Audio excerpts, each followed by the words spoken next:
For the first time in 2025, let's race at Suzuka. It's a good start from Najiri. Iwasa's trying to get alongside and has got alongside. He's going to get into the lead here. Iwasa gets the best start as he moves in front of his teammate. They go through the first corner and it's already a perfect start for Ayumu Iwasa. Looks like it's a close start from Otter as well, who's hunting down the Mugans already. Good solid start from Fukuzumi and Ren Sato. Up the crest, and Shotsuboi has made a fantastic start. He's already up from P9 to P7, and off the road goes the 3-bond. And Tsushimiyaki's gone clean off in the 3-bond, and it looks as though Shun Koide's had a terrible start as well. So let's have a look again on board with that Tsushimiyaki. We can see O'Sullivan struggling to fend off from Miyaki. He goes far, just gets one wheel on the grass. That's all it takes, and you're going on a one-way mission to the barrier.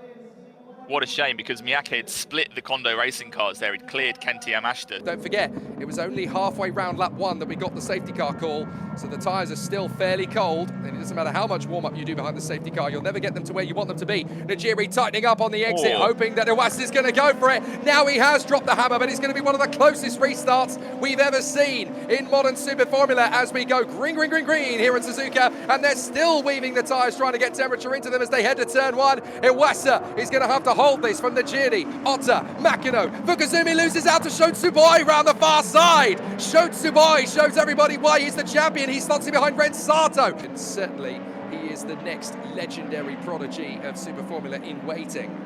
But here, side by side, in the S's. How about that? No, they've collided! Oh, Oyu and Kotaka's battle. And right across the circuit goes Toshiki Oyu. They've got to avoid him. So Kotaka's on the attack now. He sees the opportunity into 3, but Oyu just hangs it round. And is there contact?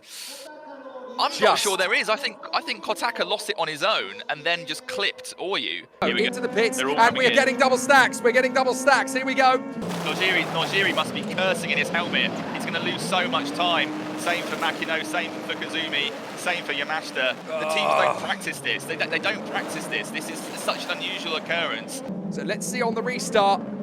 How is Iwasa going to play? He's going to leave it as late as possible. We've got another very close restart, and we go green, green, green, green once again here at Suzuka. And now we're going to get a furious Ren Sato trying to go side by side with Shotsuboi and try and get third position round the outside of him, which he does. Ren Sato gets the move on Tsuboi. Can he finish it on the second of the 2 corners? Because Tsuboi is still side by side with him as they almost bang wheels. Tsuboi wrestles. Sato comes round the far side and finishes the job. Oh, lovely from Ren Sato. What a restart from the Nakajima.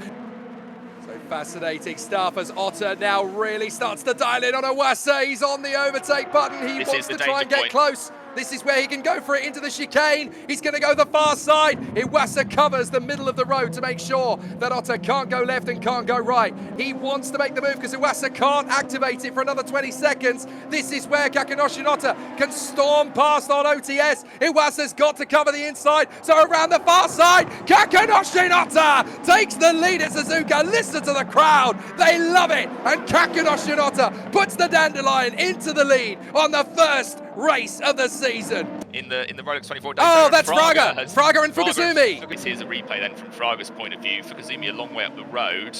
Now who's that he's going side by side with? Oh, Fukuzumi spun and Fraga had nowhere to go. Oh, no.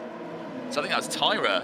Nonaka needs all the experience he can get, so there's no point in taking any risks if it was a slow puncher. He is the only driver of that decade still on the grid. And this is on the rejoin for Seita Nanaka. That's not just a puncture, that's suspension damage. So now let's see as Kakenoshi Otter drops the hammer. We are going to go racing. And yet again, I get to say, in a Super Formula race, we are green, green, green, green here at Suzuka.